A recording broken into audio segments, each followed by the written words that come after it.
La communication fait partie intégrante de toute réponse à une situation d'urgence en santé publique.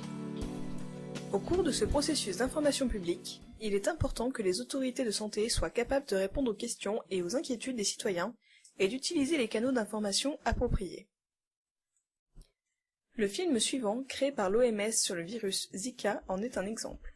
If you live in an affected region, you do need to take personal protection. That means making sure mosquitoes are excluded from your house, making sure that C'est ce qu'on appelle la communication du risque, et son objectif est de s'assurer que les messages et les stratégies mises en place pour protéger les citoyens des menaces sur leur santé soient bien comprises par la population.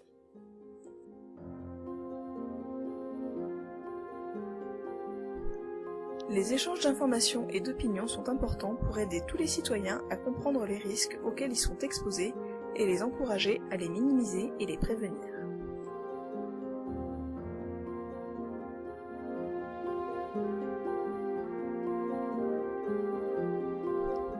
Au cours de la création d'un plan de communication du risque, plusieurs éléments doivent être pris en considération. Le premier est la fiabilité des sources d'information, afin que les recommandations des autorités de santé soient suivies par les citoyens. Mais pour beaucoup, elles ne sont pas dignes de confiance. Il arrive souvent que des versions alternatives aux informations officielles sur une épidémie, un traitement ou une maladie circulent dans la société.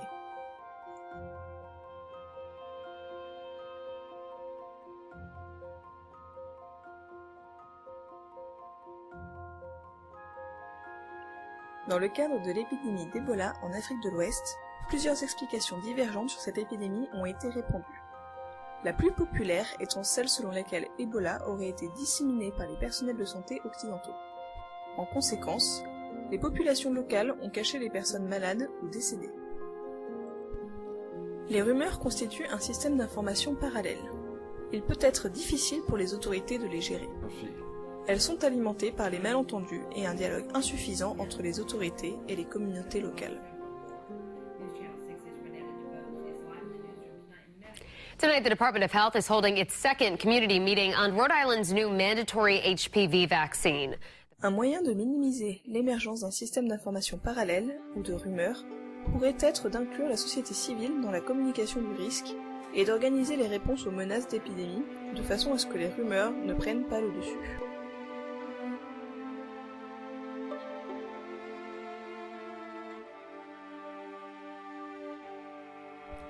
Des modes de dialogue plus ouverts pourraient améliorer la perception qu'a le public des autorités et probablement renforcer la confiance envers les autorités de santé.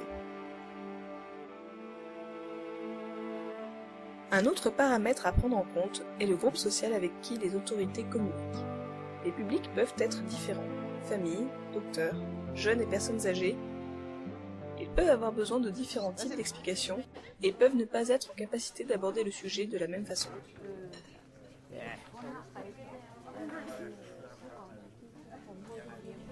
Les médias peuvent communiquer sur le risque à travers différentes méthodes, selon le type de menace et l'urgence avec laquelle l'information doit atteindre sa cible.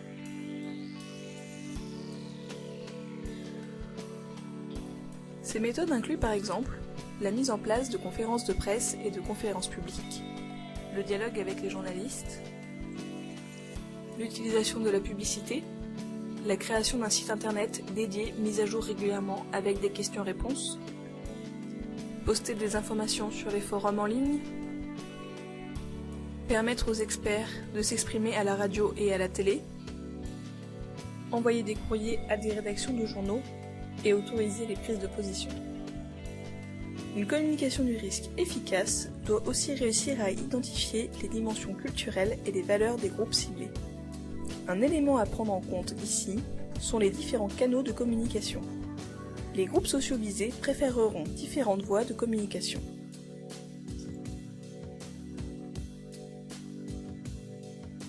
Les canaux d'information ne sont pas considérés comme tous dignes de confiance. Typiquement, nous faisons davantage confiance à notre famille, notre médecin et aux informations provenant des chercheurs, plutôt qu'aux médias, aux institutions gouvernementales, ainsi qu'à l'industrie pharmaceutique. La question est: quelle est la meilleure façon pour les autorités de santé de faire passer leur message au public en cas d'épidémie? Ou bien, doivent-elles choisir plusieurs moyens pour sensibiliser le public ?